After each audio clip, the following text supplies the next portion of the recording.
Hi, my name is Rebecca and welcome to Yarn and Pajamas. Today is my Podiversary party and it is a pajama party, guys. So if you're not already in your pajamas, go ahead and pause right now and go get comfy and cozy because we're about ready to have a Podiversary pajama party. Okay, so I thought the first thing that we've got to have at the party is a cake. And I am in my dining room, and so the lighting is probably horrible. I'm very sorry about that, but we make do with what we've got, right? So I did make us a cake for the party, and I got it out of this cookbook right here. It's called Betty Crocker, the Big Book of Cakes, and mostly it's like a souped up box version of a cake, but it is this German chocolate crazy cake. Only mine's not crazy. You see how that one is? There we go. It's got chunks of cake on top and some chocolate drizzle. Well, I did not portion my cakes out correctly into the pan, my cake batter, and I was not able to get 4 layers. I was able to get 3 and then 2 scraps off of 2 layers. But here is my German chocolate cake. Now the icing is homemade, but the cake is a German chocolate store-bought cake. It's a Betty Crocker brand. So I thought that we could light some candles because Yarn and Pajamas is turning 4 today, and we could blow out the candles together and make a wish for 2025. So let's light these candles up. 1, 2, 3, 4. Okay, so I'm gonna count to 3, guys. Let's see, let's get all 4 candles in there. When I count to 3, everybody blow and help me blow them out, okay? 1, 2, 3. Thank you, guys. Thank you. So we will be eating some of this German chocolate cake a little bit later tonight.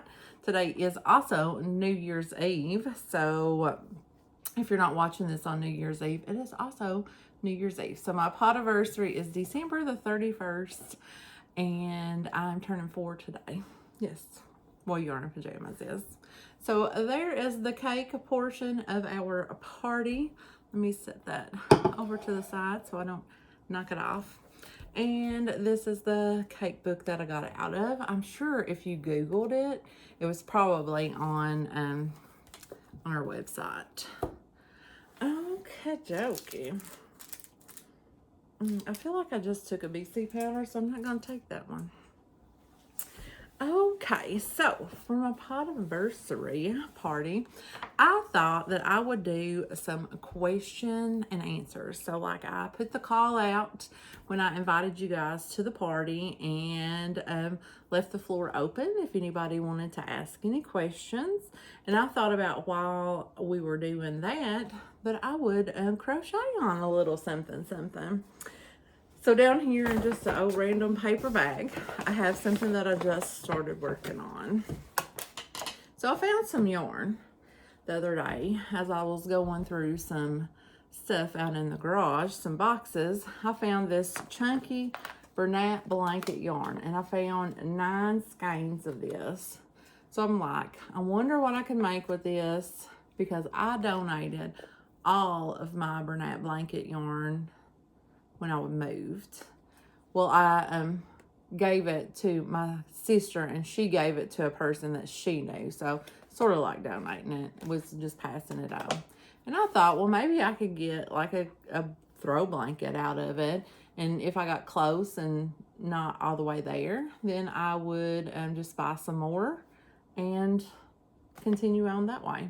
So I thought I wanted something nice and easy peasy to do, like as I'm falling asleep, so I can turn off all of my devices, take my melatonin, do a little crochet, and then just go on about things. So I thought, let's do just a half double crochet. What can be easier than that? So here is what I've got. I've just got like 3 rows of it done. Started the 4th last night. So I've been working on it for 4 days now. So I try to do at least 1 row a day. So I thought this would be the perfect project so I could get this done and I wouldn't have to worry about working on it later tonight. So I am using the Bernat blanket yarn for this, and it's in the color Purple Plum. It looks more of a burgundy to me. It's probably a discontinued color by now. And I'm using a 12mm clover hook. It doesn't have a letter or anything on it. And I'm just, like I said, I changed 100, 100, and 2 stitches. So, and then I single crochet or half double crocheted in the second chain from the hook. So I've got 100 little stitches here. Okay, enough about that. So let's just get started with the Q&A session. So my first couple of questions are from my friend Julie, and she has her own channel at KS Mom Crochets.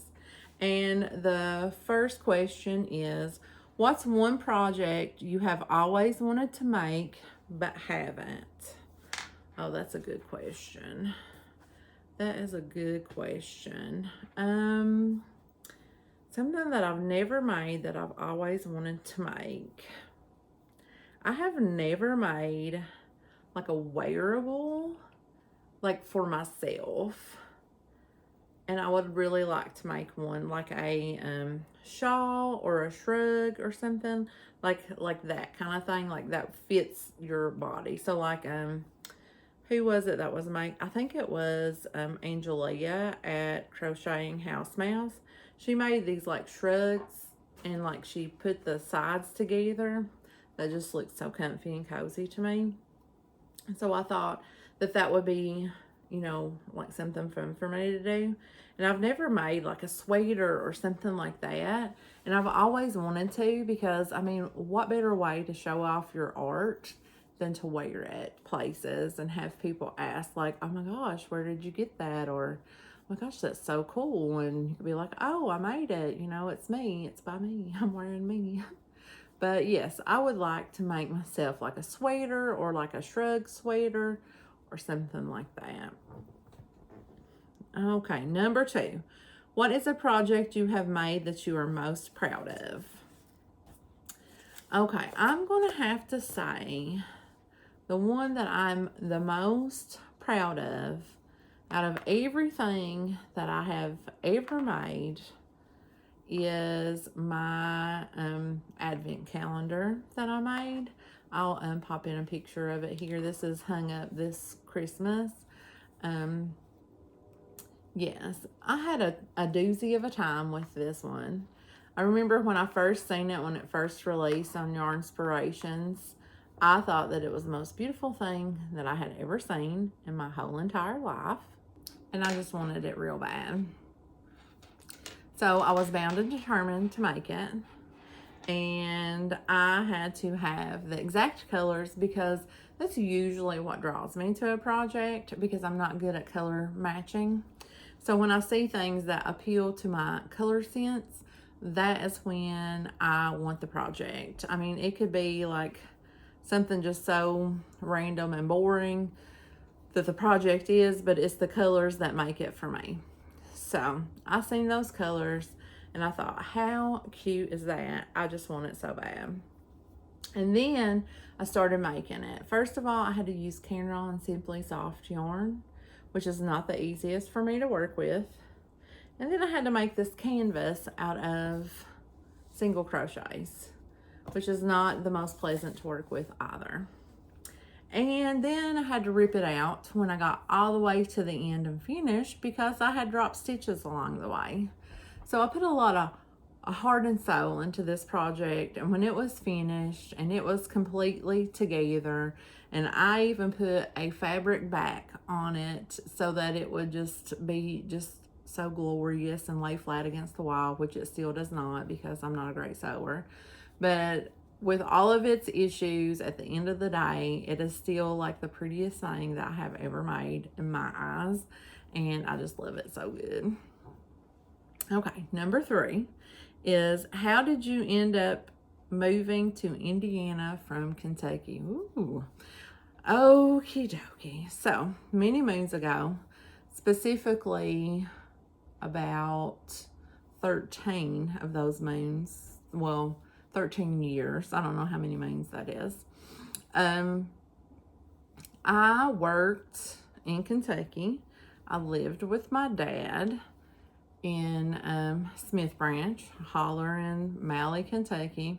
And I worked for Kentucky River Community Care. I worked at the Perry County Outpatient. I was I was an administrative assistant for the children and adult caseworkers. And I had capped out at my salary at the whopping amount of $7.85.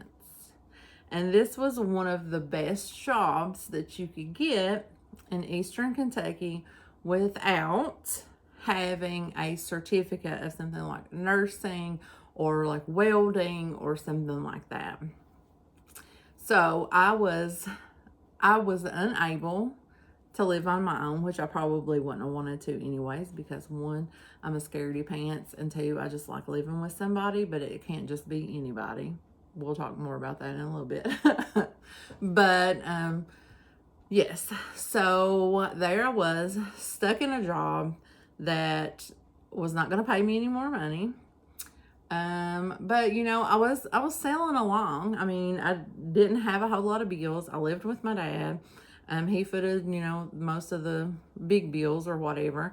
And I had like my car note, my insurance, and you know, my brother paid my cell phone bill. Didn't even have that to go on. And life was just sailing, like it wasn't doing anything.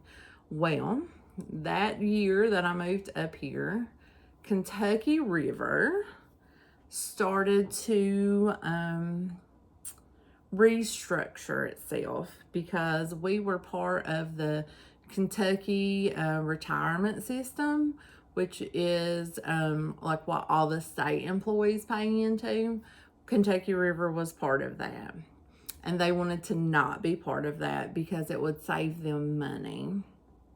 So Kentucky River decided what it was going to do was it developed or like opened a hiring agency. And this hiring agency, like staffing agency, was going to be the ones who employed all of Kentucky River's employees. So the place was called Go Hire. And what was going to happen were they were going to fire everybody who worked at Kentucky River and rehire them through this company called Go Hire. And essentially, like, it would just be like another day. Like, we would get a termination letter, and then we would get the letter of, like, you know, acceptance for your employment through Go Hire. So now here is what like really pushed me, like, I'm gonna have to move to get to be better, like to get better, like to be better, like in retirement, like that kind of stuff, was because even though at Kentucky River I had capped out at $7.85, the benefits were good. I did not pay anything for my health insurance. I had a $1,500 deductible. I had a $10 copay, like anytime I went to the doctor. I did not pay for medications. And because I had been with Kentucky River for so long, my PTO time that I earned per month equaled out to about 3 days. So I averaged like it was like every pay period, it was almost like 3 days worth of time. So like I couldn't use my PTO time fast enough. Like I would I earned so much of this time. It was crazy. It was lovely, actually. But so yes, I earned a lot of time there. But when they were firing everybody and hiring everybody back through Go Hire, the Go Hire benefits were not good. So health insurance went up. You had to pay for health insurance. It was no longer the good health insurance. So I can't even remember like what it was, but I was like, I will not be able to afford to go to the doctor. And like, that's like the bare minimum of what I can afford right now. And I went sparingly to the doctor, even though I had like just the $1,500 deductible, which is crazy because right now mine is $4,000. But and $20 copays, and like right now I pay like upwards of $200 a doctor's visit. So back then I had like good insurance, and it was Humana, so it was good insurance. I had the bomb insurance back then, but I sparingly went to the doctor because I couldn't afford to go to the doctor because I only got paid $7.85. So and you could only accrue 6.5 hours of PTO time per month. That is less than a day. So like if you couldn't even take, like if I earned 6.5 hours in January and I wanted to take a vacation day in February, I would have to wait until March because I did not have enough time, because they ran on 7.5 hour days. So you got less than 1 day a month. So I would go from making almost 9 days per month to less than 1 day per month. And I was like, heck no, I'm not staying around for this. I'm like, your benefits suck. I also hated my supervisor at the time. She was a raging BI. I could not stand her. The one before that, I loved her, and she will forever be like my favorite supervisor ever. She was the greatest. But the one that came after her, not so much. And so I decided I was going to leave. My mom lived up here. Her sister and both of her brothers lived up here. And at the time when my mama was still alive then, my mama was up here and she lived with my mom. So I thought, what better thing to do than to just go to Indiana. So I came up here. I decided I'm going to quit my job at KRCC. I am going to move to Indiana. And then I quit my job at KRCC. It was the end of August in 2011. And then I didn't get up here until the end of October because, of course, my car had to mess up and they could not get it fixed. So I didn't have a car for like almost a month and a half. But my sister, Marguerite, my soulmate, came through and gave me her old car to drive up here and to keep for as long as I needed. So I drove her car. It was an old red Ford Focus. I drove it up here. That thing would stop, like just quit for no reason. You'd just be stopped at a stoplight or a stop sign. It just quit, and it didn't do it every time, so you never knew when it was coming. And also the door locks messed up, and like sometimes you had to get into the front door, you had to go through the back door, and sometimes you had to push the window down to even get in any of the doors. So it was a messed up car, but that car got me around up in Indiana for a very long time, like almost a year. And I was able to save up and purchase my own car and was able to do that. So that was a very long story for how I ended up moving to Indiana from Kentucky. Now, I do miss Kentucky. I do go to Kentucky quite a bit to see my sister, but it's not all the way back to where I used to be from, or like where I used to live. My dad still lives there, and my youngest brother still lives there. They live right beside of each other. And then my oldest younger brother, he lives a little further east than that.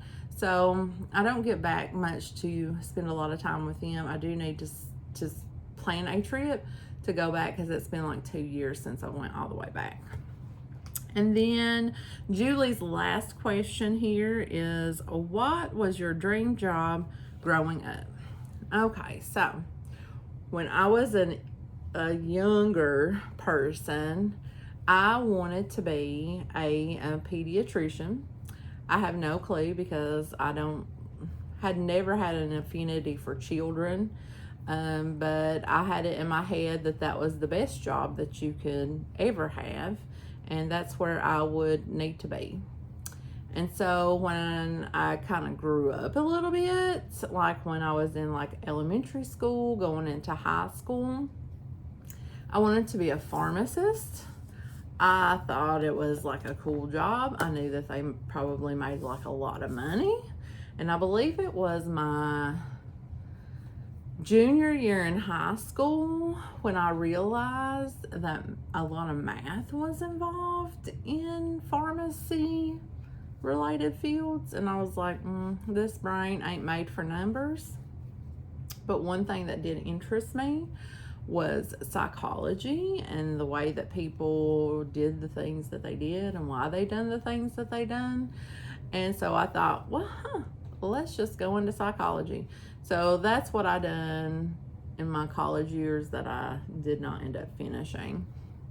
But that's what my major was in, was psychology. So I came very close to finishing, but did not. So that's like something that one of these days I may do just for the heck of it. Okay, so moving on. Now we're going to move on to Lori. And Lori asked, do you enjoy traveling? Where was your favorite trip destination, and what would be some bucket list destinations you'd like to visit? Okay, let me take a sip. Do I enjoy traveling? I do enjoy going places. I think it's fun to be someplace that you've never been before. I, however, do not like to drive, and I am the driver of the family.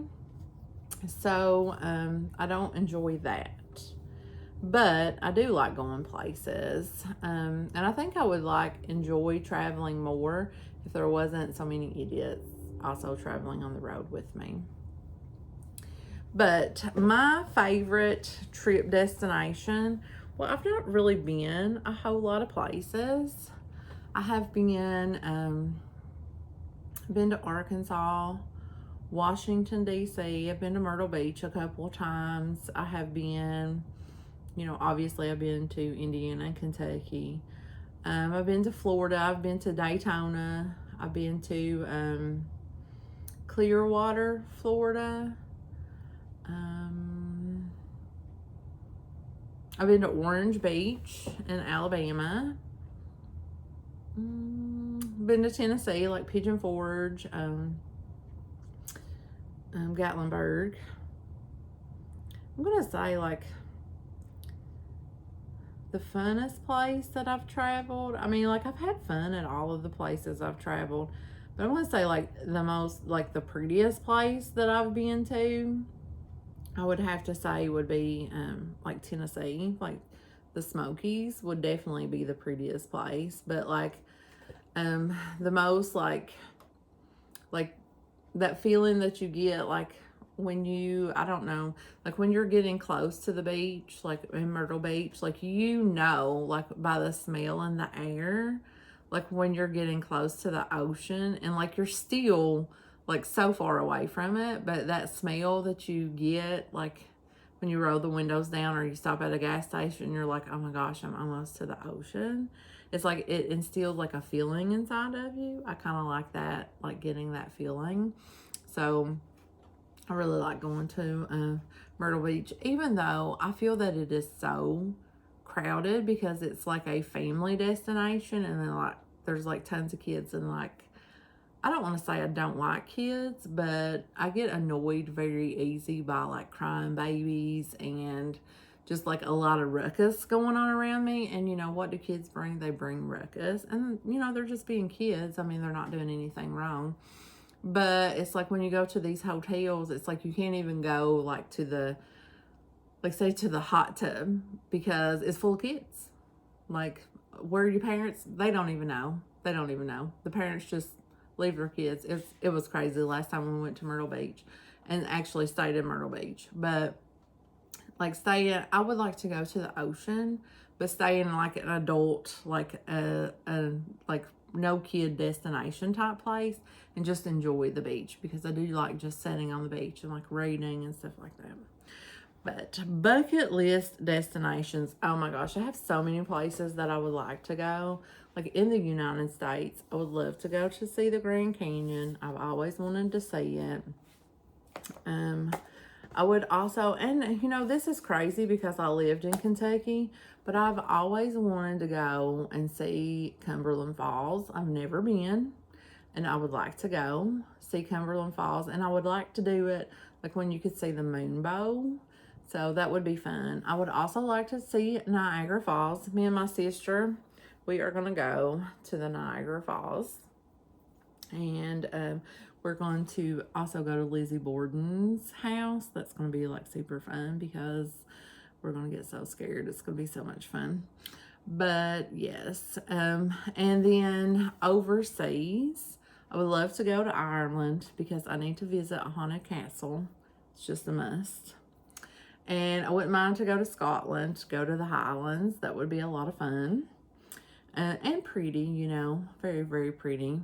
And I need to go to where they filmed Downton Abbey. I just love that show, and we just binge watched it. We've got one more movie to watch, and then we'll have completely watched the series and both movies in anticipation of the new movie that's supposed to be coming out.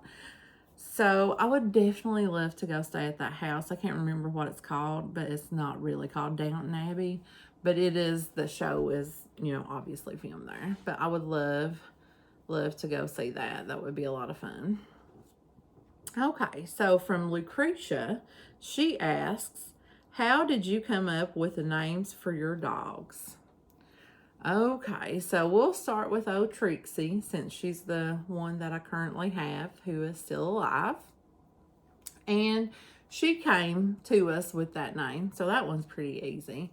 We didn't want to change it because we figured they estimated her age, the people we got her from, and then the vet agreed with them to be between 5 and 7 when we got her.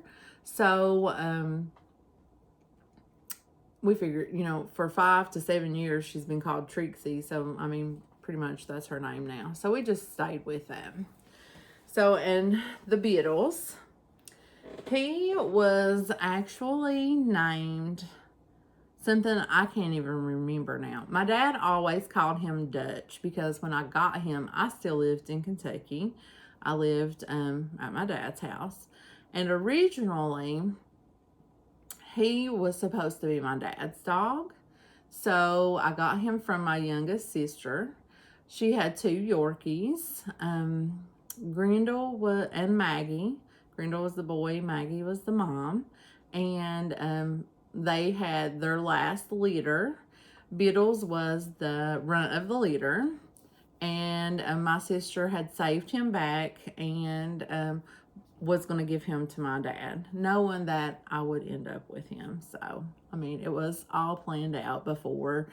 So he comes home, and my youngest brother, brought him home because my youngest brother and sister, they share the same mom. He brought him home, and they had named him something like crazy. And I'm like, listen, y'all aren't naming my dog. But we had compromised on a name, and for the life of me, I can't remember it. But as time went on and we got to know the Beatles, I mean, he became but he was just so Weedles. He was a baby Beatles, and that's how he got his name. He was just so little and so cute. And then he became, because he used to be mean. Like, when I say mean, it wasn't like mean like biting or scratching or fighting or anything. He was just like meanness. Like, he was mouthy, he would steal stuff. He was mean. So we called him a B.I., like, you know, a B.I.T. blank H. So we called him Mr. B.I. Beetles, and then it just became the Beetles because he was just you know. And then my other dog, her name was Kiki. She was a toy poodle. And me and my sister, many moons ago, my sister, my soulmate sister, she and I used to live in this house. And when we refer to it, it's over by Flags. The house when we lived over by Flags. She worked with a lady who gave her this dog. And I mean, Kiki was such a tiny little thing. And when we were deciding her name, I can't really remember because it's been so long, but I'm fairly sure I'm remembering this right, and I'm sure she will let me know if I'm wrong. But I remember that she had a friend in school who either had the name Kiki or they called her Kiki as a nickname, and Marguerite liked it, and it just kind of suited Kiki, so we just went with it. So she became Kiki. And, you know, all dogs get like even more nicknames from that. So, you know, my dad would call her Kiwi, and we would call her, I called her Kickerdoodle, and Kickerdoodle, Party Poodle, Pumpkin Pie, Kiss the Boys and Made them Cry.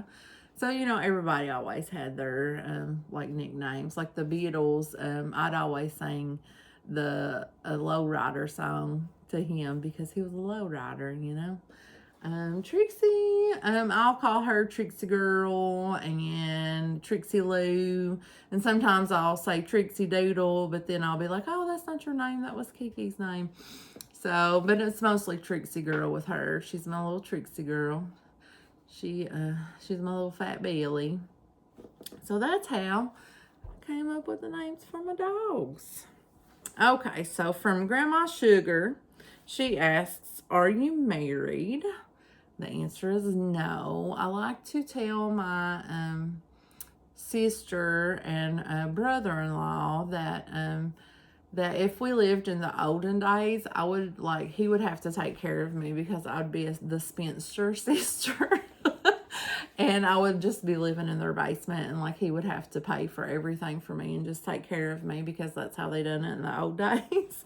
But no, I'm not married. I never have been married. I've never found anyone that I wanted to marry. So I guess, you know, the possibility is always there, but I've never found anyone that I liked enough that I would say that I wanted to even live with. So never had any kids. I did have custody of my niece for a little while. That's as close to kids as I've ever come besides my dog.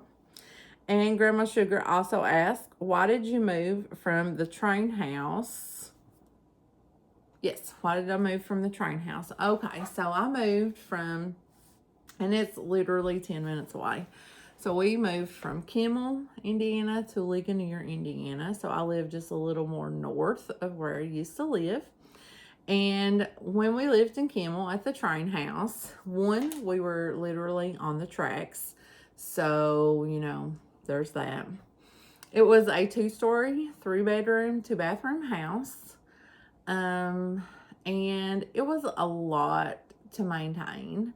So, the outside was a lot. There was a lot of landscaping that had to be done. When the summertime, when you had to mow, it would literally take almost 2 hours to do everything. And that's including if I could even get the weed eating and cutting those stupid trees down that just grow from nowhere. I don't even know where they come from. And they're not even real trees. I don't even know what they are. But those would be everywhere, and you'd have to cut them down. But it was just and it had stairs. So my bedroom was upstairs, and there were steep stairs. So I would only go upstairs when necessary because I did not like walking up and down those stairs. And it's they were so steep, you had to take them one at a time. It's my old creaky knees. I could no longer go up and down the steps 2 at a time. I could go up them normal, but coming down them, I would have to take my time a little bit more so that I wouldn't fall down and break my neck. So I generally just wouldn't even go upstairs some days, and I would just sleep downstairs in my mom's room and you know, that kind of stuff. So we thought that because we had been looking at places to buy. Like we were gonna like buy a house and have our own place. But the market was just insanely crazy. You could not find a house.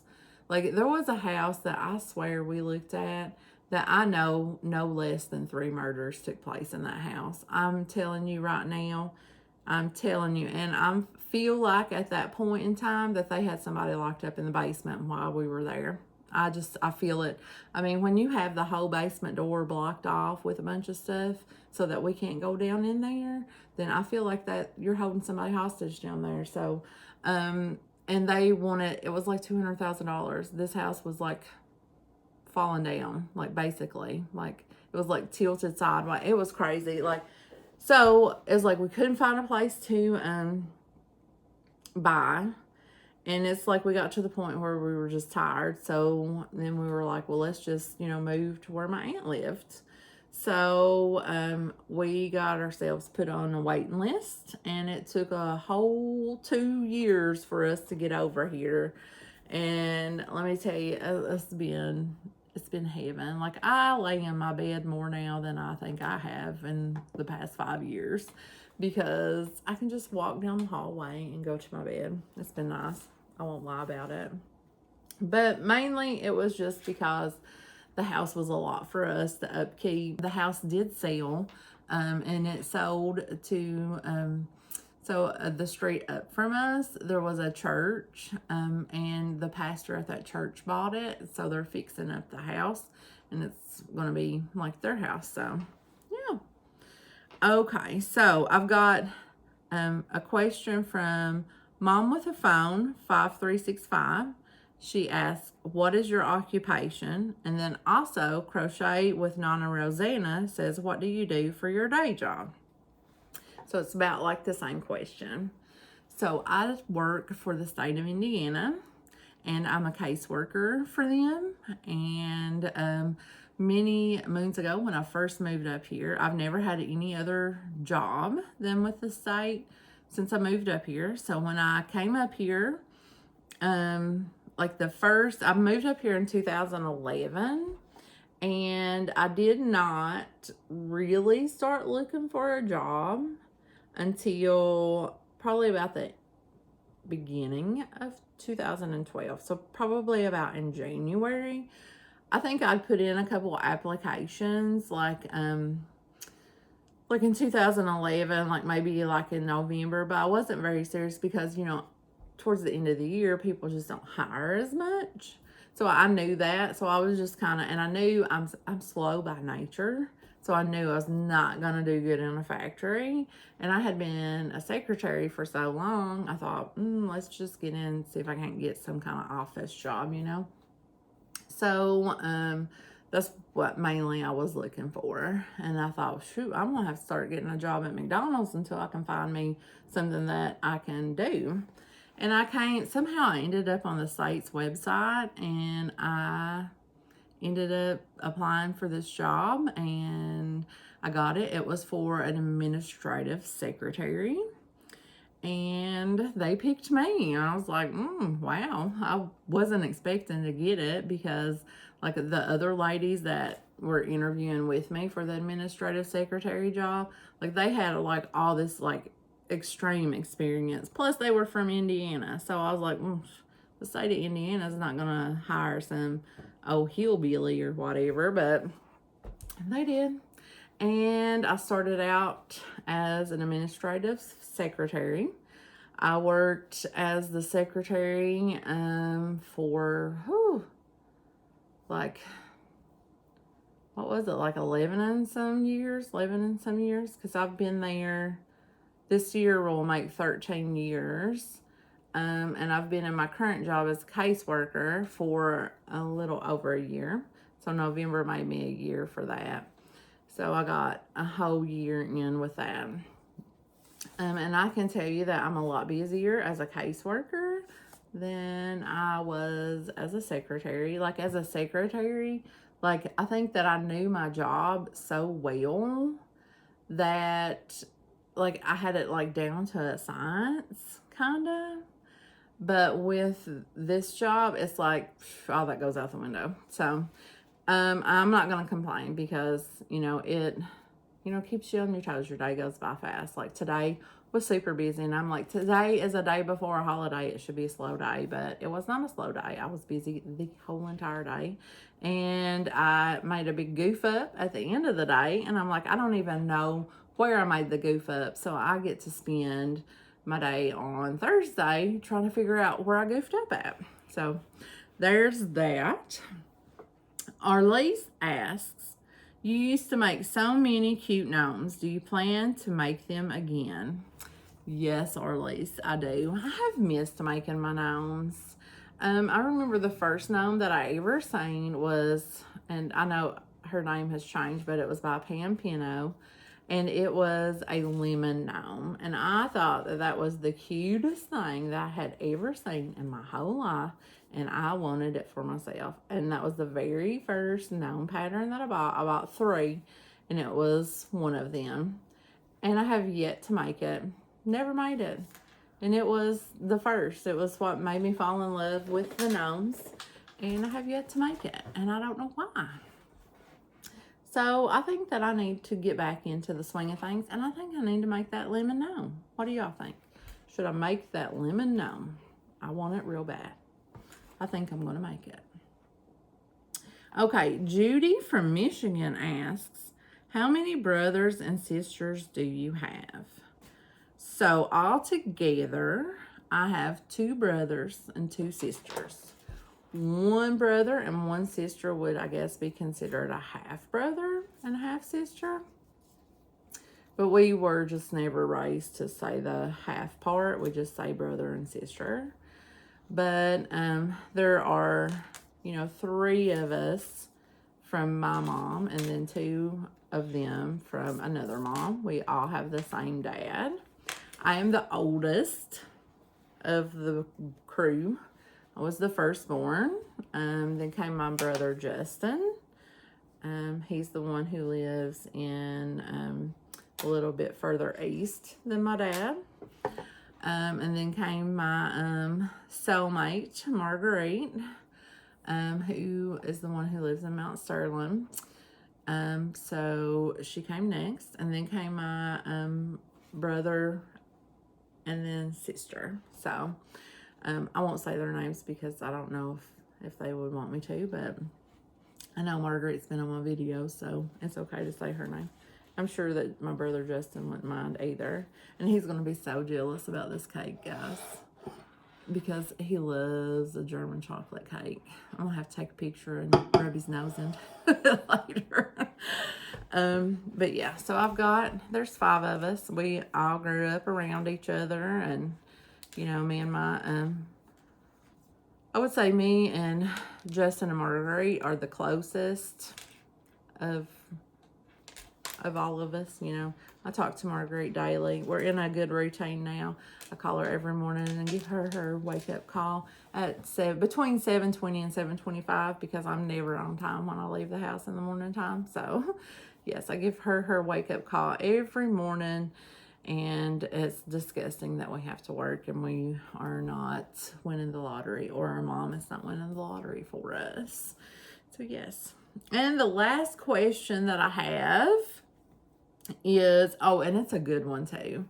It's from Lynn, and she asked, what made you start a YouTube channel and who influenced you? So, wow, that's a good one for my Podiversary, right? So, way back in the day, I had like a major life change happen. Well, I had a couple major life changes happen like in a few years. But that year that I started my channel was a big one. And it was the year that my niece went home to live with her mom. So, like, nothing happened. Like, she wasn't took from me or anything like that. Or I didn't lose custody of her. It was all, like, she wanted to go home. She was very much fighting against me and a lot of, like, my rules, and I didn't have many. I was the most chill aunt / mom that there was. But she was fighting against me a whole lot. And it all stemmed from, I mean, she missed her family. She wanted to go home. She had a ton of brothers and sisters because her mom kept procreating and having just tons and tons of more children. And so every time that she talked to her mom on the phone, it was always, oh, look what you're missing out on. We're doing this. Don't you wish that you were here with us right now? So that's what she got when she talked to her mom. So I'm going to say, like, her mom instigated that a whole lot in that conversation. And then, like, her dad would never, even though her dad did not want her to come home to her mom, would never say no. He'd be like, oh, I wish you, lived with me. If you lived with me, blah, blah, blah. So it's like, how could I compete with that? I was all the way up here. I was like 5.5 hours away from like her closest relative, even further away from them. It's like 8 hours away. Like, how was I supposed to compete with that? I couldn't. So she started doing all kind of acting up at school, and she was like started leaving the house without telling anybody. And I think she was like in the 6th or 7th grade at this time. And I just had consecutive years of like behavioral problems with this kid. She was off the hook, like, really. And I was really already at my wit's end with like not knowing what to do to help with the situation. And I was talking to her. She had just left the house, had went to some strange person's house and used their phone because she had gotten in trouble for talking to people on the internet that she wasn't supposed to. I had took her cell phone away from her for literally just a day, and she left the house, walked to some random person's house to use their phone, and called her dad's girlfriend and told her dad's girlfriend that she needed to come home right now, that she couldn't live with me any longer. So as they called me, and obviously, I had to go home from work, and we had to go and apologize to this man and everything because he thought something major was wrong. And just luckily, I knew him because he lived there in town. But so I talked to him, and we had went to the dollar store, and we were getting something. I can't even remember what it is now. But I was trying to explain to her how dangerous her actions had been that day, that something could happen to her, and that, you can't leave the house without telling people, and that you have to have permission, blah, blah, blah. And she started the whole, I want to go home. And I'm like, listen, there's nowhere for you to go, and that kind of stuff. And she looked at me and she said, I will do whatever I have to do to go home. And in that moment, I knew that kid meant exactly what she said. And I was like scared that she was going to start making up stuff and like telling lies and stuff like that. Like, it was not beneath her. And so I was like, okay. I was like, you can go. I won't fight you any longer. It's like, we'll call your mom. And she was like, no, I don't want to go to my mom's. I want to go to my dad's. And I was like, well, no. I was like, you came to me from your mom. I was like, and so I'm going to return you to your mom. That's where you're going. I was like, and now if she wants to let you go to your dad's, you can go to your dad's. So I called her mom. We got everything sorted out. And it was like the weekend before Thanksgiving that year, that I took her to her mom's. I packed her up. I don't know how we managed to fit all of that stuff in my vehicle, and me, her, and Danette drove down to Marguerite's house. We picked Marguerite up, and we went right on back to her mom's house. Her mom, all of the kids, like, unloaded everything out of the car. I gave her mom all of her documents and, all of her stuff, and told her, give me a call. Yeah. So I had that. And then when I got home and everything was done and over with, like, I had this like giant missing feeling in myself, because for the past 6 years, like the previous 6 years, I had her for 6 years, like my life completely revolved around her. Everything was to do with her. Like I didn't do anything else. It was all about, have we took a bath? Have we done our homework? Or what books are you reading? What shows are we watching? Or we read the same books together. Like she would pick out books. We would read the books. Like my life completely revolved around her, except for like a few little things. Like I still crocheted and I still did a little bit of things, watch my YouTube and stuff. But that was at night, like after she went to bed. Like, so that was all like it was up to a point. It was all about her. And then after that point, it was a little bit about me. And then I went on. So after she went home, I had that empty feeling. And so like, it just kept like growing. And like, I needed people to fill that void, I guess. That's what I needed. And I thought that I could make friends if I started the YouTube channel, that I would find people that had a common interest that I had, and that more friendships would develop from that. And I was correct. I have friendships that have developed because of the YouTube channel, and they have been like steady, consistent friendships. So it's like, I guess like it kind of like just helped me like do some mental health, like re-stitching back together, I guess. So who influenced me?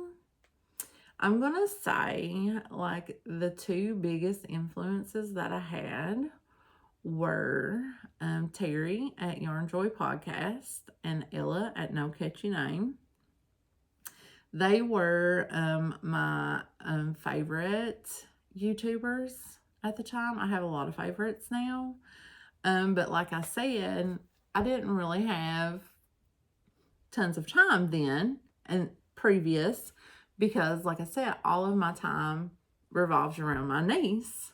And so I had very little time. Like I said, it was like between the time that she went to bed and then I went to bed. So I didn't really explore the depths of YouTube very much on like seeing all of the other friends. But once I started my channel, well, and like exploring YouTube, I found like a ton more people that I like to watch and stuff. But one thing that I really like is Terry's style, like the podcast style. And like Ella had that same kind of style, like of like this is what I made this week. This is what I use. I like knowing like what the color of the yarn is. I like to know like what the size of the hook is and like what the weight of the yarn is. Like I like knowing all of that information, and I like seeing like the progress like from week to week. So like that's like who influenced me. Like I love that podcast kind of style of like videos. And now like one of my favorites is Julie at Julie at KS Mom Crochets, because she also does like that podcast style, and I really like that. But I love so many people now, like Rosanna from Crochet with Nana Rosanna. I really, really love just watching her. And don't she have the most beautiful color of hair ever? I just love it so good. I could probably like name off a bunch of people, but their names are escaping me. But I just love so many people on YouTube now. And since I've moved, I've gotten so far behind on watching my YouTube friends and hanging out with them, and I need to be better. And I've been like catching up on people's vlogmases and stuff.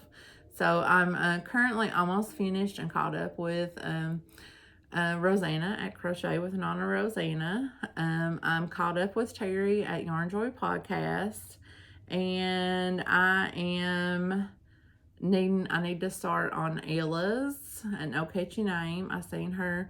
And Angelia at Crocheting House Mouse. I need to start her vlogmases too. So yes, I'm so behind, but I'm gonna get a lot done tomorrow. New Year's Day when I don't have to work. So yeah, so those are the questions that I had. I hope that we got to know each other like a little bit better there. I think I got one more stitch. I got to get it done.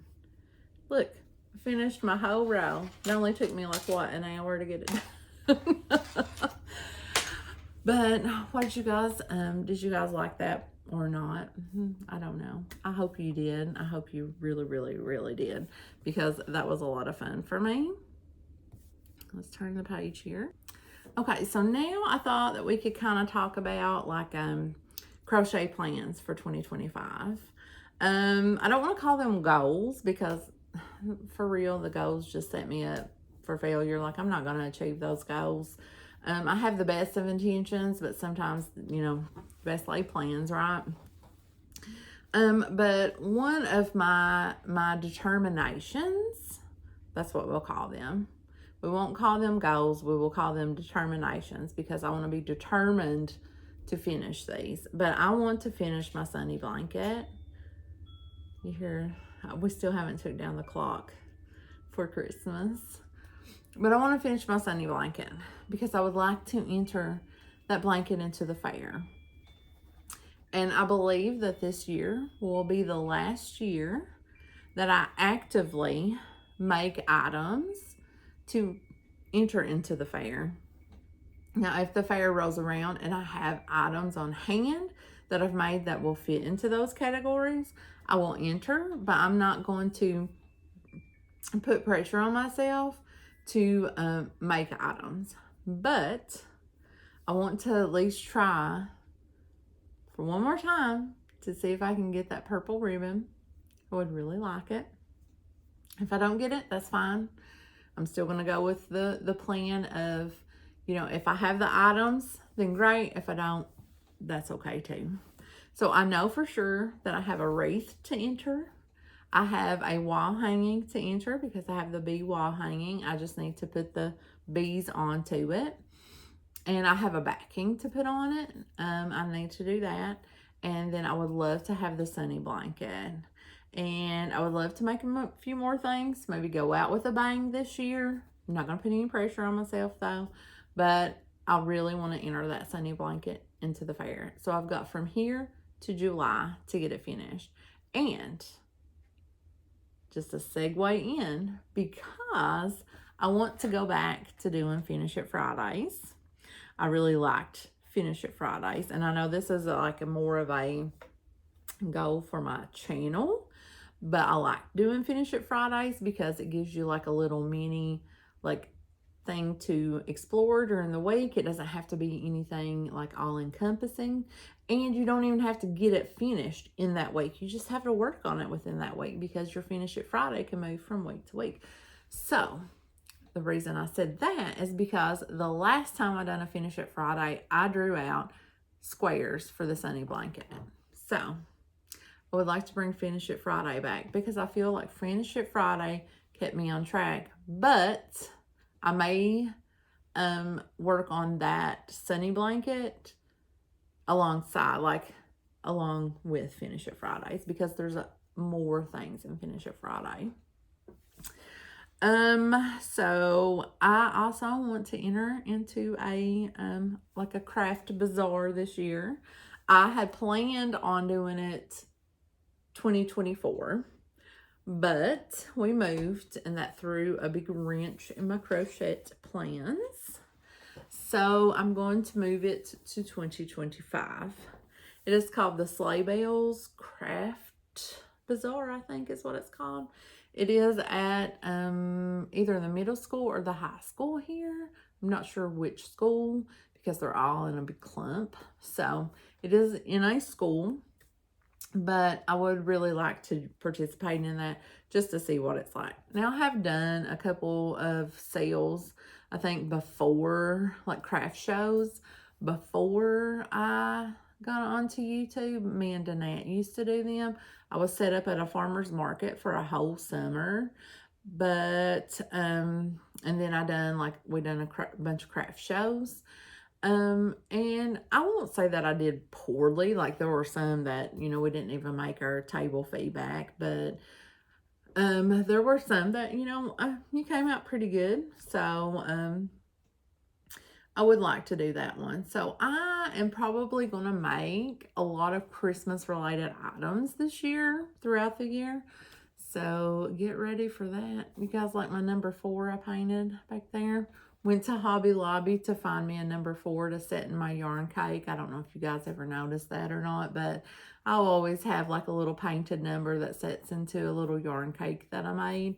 And Hobby Lobby no longer carries the numbers that I used to get from them. And it's so sad because I had to buy this gigantic wooden number 4, whereas I got like a small, like paper mache, like a paper one before. They don't have them any longer. So yes, that's the world we live in right now, is a world without small paper numbers at the Hobby Lobby. So sad.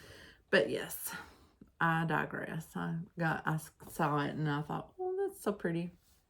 I tried to decorate a little back here with some little boobies of crochet. I don't really have very much crochet stuff left here anymore. I got some gnomes over on the shelf, but okay, so I was at the craft bazaar, so I'm gonna have a lot of Christmas themed items that I'm gonna make this year. Just because I think it would be fun to have a lot of Christmas stuff there. I will obviously make like some, and I'm gonna do like mostly amigurumi because yeah, that seems to be like what sells. And like just a little like decor, kind of Christmas decor-y stuff. And speaking of Christmas, me and my friend Summer, who I met doing YouTube, we just done a Christmas swap, and we done an Advent style 25 days of Christmas, and we have already decided we're doing it again next Christmas. We had so much fun this year. We're doing it again next year. It's already on the books. We have already got it going. And I want to try to enjoy myself a little bit more crochet-wise. I feel like I put a lot of pressure on myself to get items done that I say that I will do for people. And then I'm like, I don't want to do it. And it's just no fun. If I don't want to work on it, I don't want to work on it, So I'm not going to do that this year. I'm going to not tell anyone that I will make something for them if they ask me. If they say, hey, will you make this for me? I will say, probably not. But if I feel like doing it, I will. I won't tell them that, though. I'll just surprise them with it, Be like, oh, hey, yeah, I made this for you. Speaking of, this is my new moo-moo, my new pajamas that I got for Christmas from Summer. It says Cozy in the buffalo plaid. Just wanted to put that out there.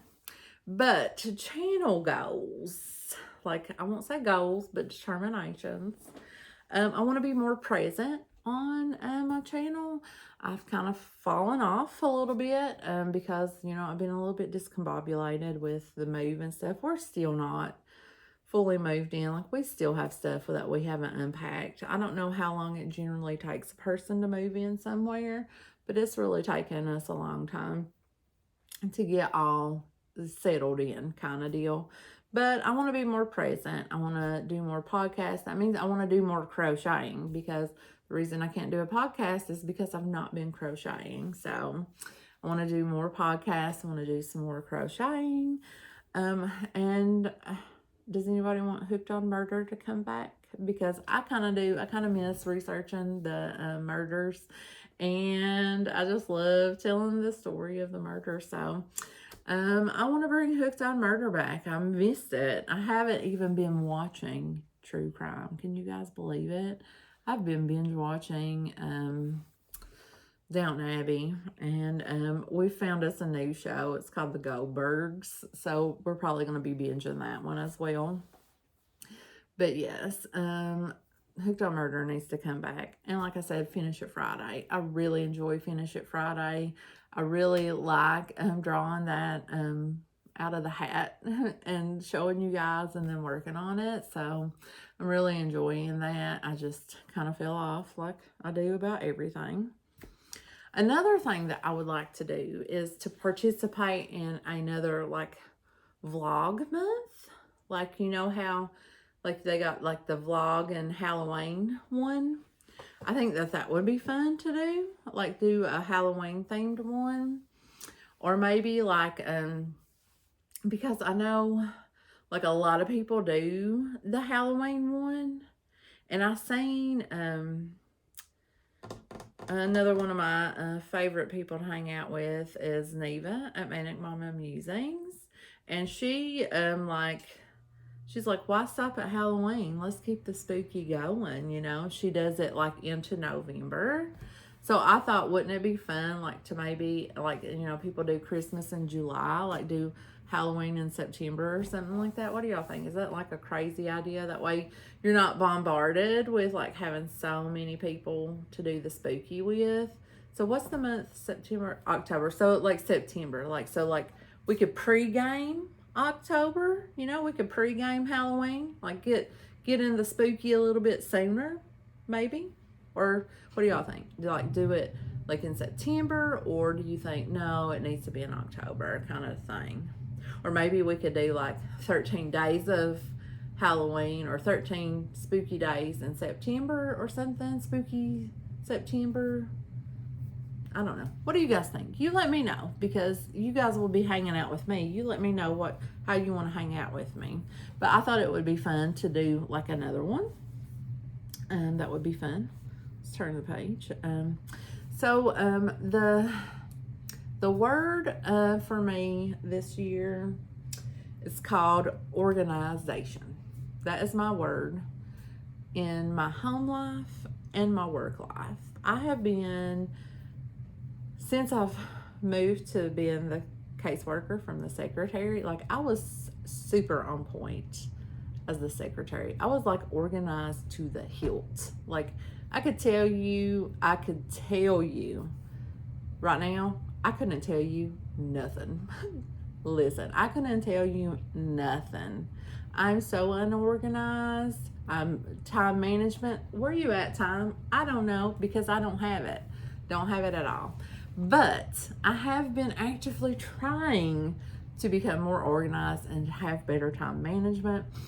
And I have been trying out different trackers. I have been trying out different like planners. I have been trying out different things, and I feel like I'm starting to get into a little bit of a rhythm. I have a workday organizer that I purchased off of Etsy, and I will link it down below.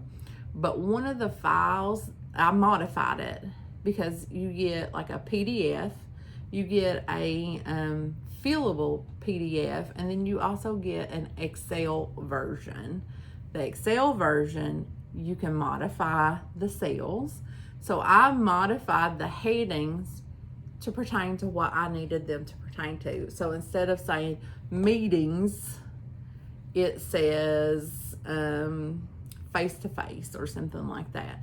Like it says something specifically to my job description that I need to do within a specific time frame. So I can write everything down that I need from a spreadsheet, and I have it like right in front of me at a glance. It has been working so good for my time management. It has been helping me with my time management, which is helping me get a little bit more organized. So I think I have found my groove on my time management as far as that. Organization, like I'm still working on that one. Still working on that. Still trying to find my groove. I'll let you guys know if I ever do. But it's always work in progress. And I know that I'm sucking at it right now, and that's okay. That's okay. Because I complain, well, I won't say complain about it. I talk about it frequently at work about how so unorganized. And I'm not the only one. Other people frequently say that to me as well. And I feel like, yeah, you know, I'm not the only one in that boat. So, yes, but I would like to be more organized here and more organized at work And here, I mean specifically in my closet, because that is where I film my videos, minus my Vlogmas and minus this right here, which the lighting is really distracting for me because I feel like you can't see my eyes. But yes, so my closet is where I film, so I want it to be always clean and organized, because if it's not, then I'm not going to want to go in there and clean it up and film it. But if I do it all the time, does that make sense? I don't know if I'm making sense, but like I want it to be like just done, basically just done, and not pile any stuff into it, so that when it's time to film, I just go and film and then I'm done. I don't have to, it's not like a chore for me to have to clean it up and to put things away. Like, I want everything in that closet to have a place, and if it doesn't have a place, then it doesn't need to be in the closet. That's what I'm saying. So it needs to be organized so that I have a nice space to hang out with you guys. So yeah, I just want it to be more organized so that it's not a chore. So I'm not, I can just go and hang out and then edit my video and upload it, and it's no big deal, you know? Okay, so we're coming to the end of this Podiversary party, and I thought we could go over the giveaway stuff one more time, because I did add a few items to the giveaway. Go over that, and then I'll let you guys go, because I know it's been a long party, but I've been having so much fun just talking to you guys and crocheting with you guys. It's just been a lot of fun for me, and I look forward to 2025 to be able to hang out with you guys a lot more. So let me close my notebook here. So let's go over some of the items.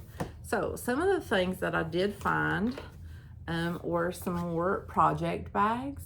I have a ton of bags like that I went through when I moved here. Like, I didn't go through them from Kimmel to here. I just went through them after I got here and was like, I have so many of these T-Dottle bags, because I was part of her T-Dottle bag club for like over 2 years, I think. It's like 2.5 years maybe.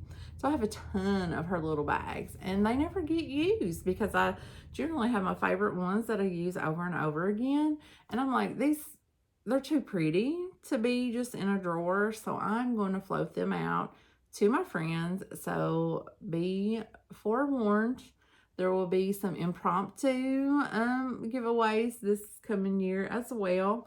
You won't know when they're coming. They'll just be coming, and they'll have more than just this, but they'll have some T-Dottle bags. Now, I can't say if I've used these bags or not, because sometimes I'll use them and sometimes I have never used them. I don't know. But I found some cute ones. I pulled some out. And this little springtimey one here. There. Hope you guys can see this. Quite far away. And this little springtimey one. Oh, no, this is more of a fall one. Look at those fall leaves and that rooster and the little chickie. So we've got that one. These are from T-Dottles. I found this bag too. It says follow your heart. It's a tote, and I got it from Hobby Lobby. Ooh, it was on clearance for a big whopping 99 cents. But it's a nice like canvasy feeling tote. So that could hold some nice projects. And then, of course, we have the project. This is the little bag, the Notions bag. And then this is the drawstring bag. It's a nice mushroom fall theme one. This is from Ella at No Catchy Name. It's one of her bags. She makes the cutest bags. I love them so good. Okay, so we have that. We also have these twist and lock hooks from Susan Bates. I've never used them. I did send a set of these to Summer in her swap for her to try out. These would be good like if you were traveling, especially. I would assume you could have them like on like an airplane or whatever. Oops. So yeah, nice travel. And another bag that I found, I have a little something on it, is this bag right here. It could be used as a notion bag or just like whatever you want. But it's got all of the old like tapes, like from back in the early 90s and 80s, you know, when you would make your own mixtapes. Used to do that a whole lot. But this is from Blue Q Bags, and it's made with 95% of recycled stuff. I really love Blue Q Bags. I have several that I use on a daily basis, but I thought this would be a cute one. It's a very retro-y that people might like. I do have some yarns to go in there, and these are yarns from my stash. I found this DK Colors. It's from Premier. It's anti-peeling yarn in the colorway Foggy. So it's these, oh great, I don't have good lighting, I'm sorry. Try to get it as close.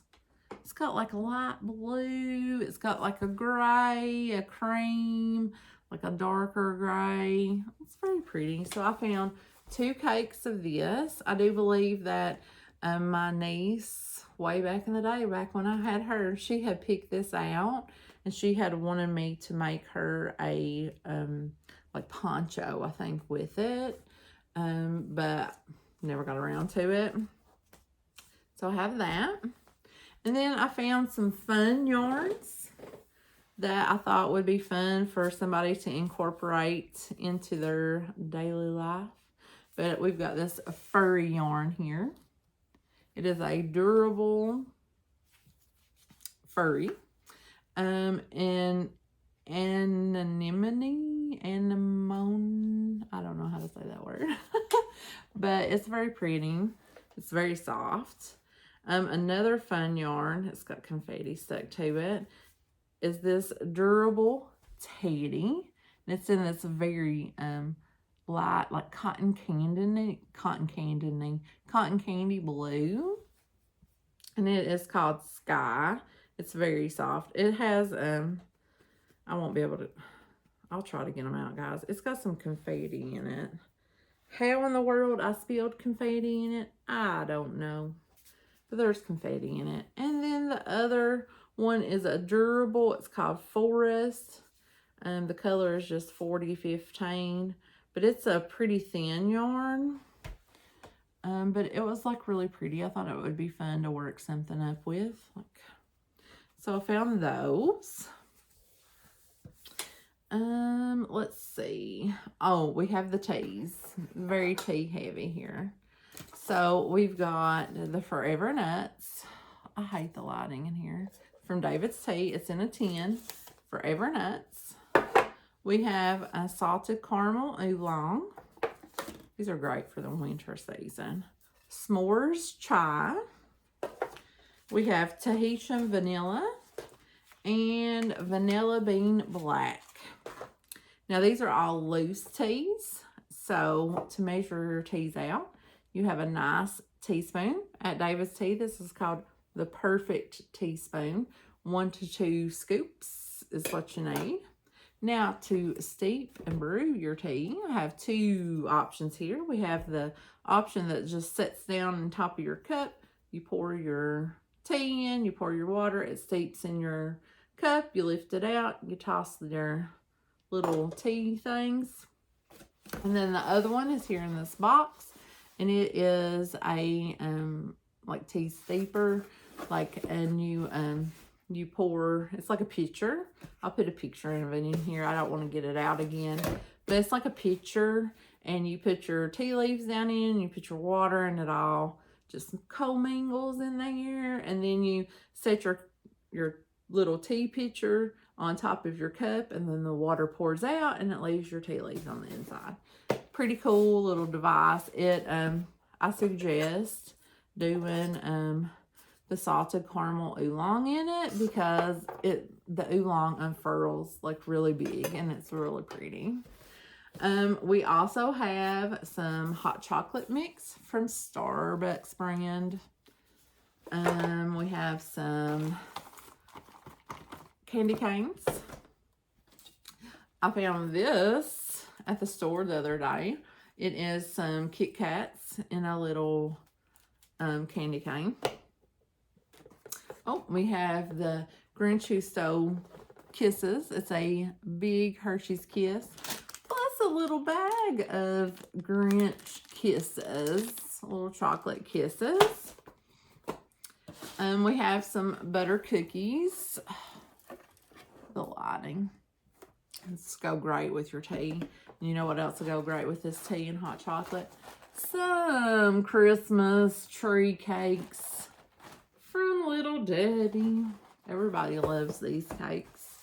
So that's all of the things that I have for the giveaway. Let's scooch them all over. And now we are going to go and see who wins all of this stuff. Okay, move it all out the way. And I do have a Christmas card to talk about I got just the other day. So, let me open my iPad.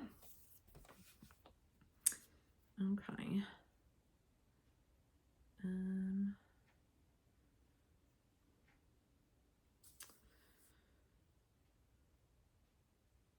Okay, let's see. We're going to record. Okay, I've already loaded up the address to the video that I'm getting the comments from. I'm using the YouTube comment picker website thing, commentpicker.com. And so it was day number 15 that we had the comments on to enter into the giveaway for the video. So I've got that link put in there. And then we are going to add comments to the reply. We are going to filter out duplicate like people because, you know, it doesn't like one time and you're entered, you know.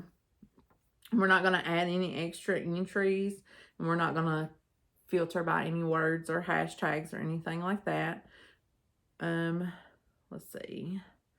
Number of winners. We're just going to have one winner.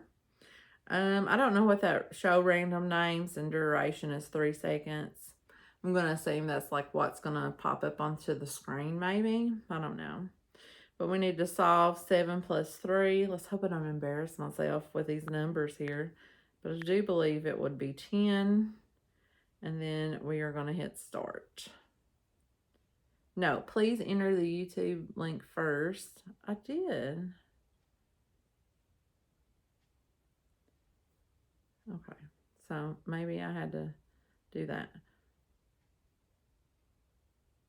Oh, get YouTube comments. Sorry.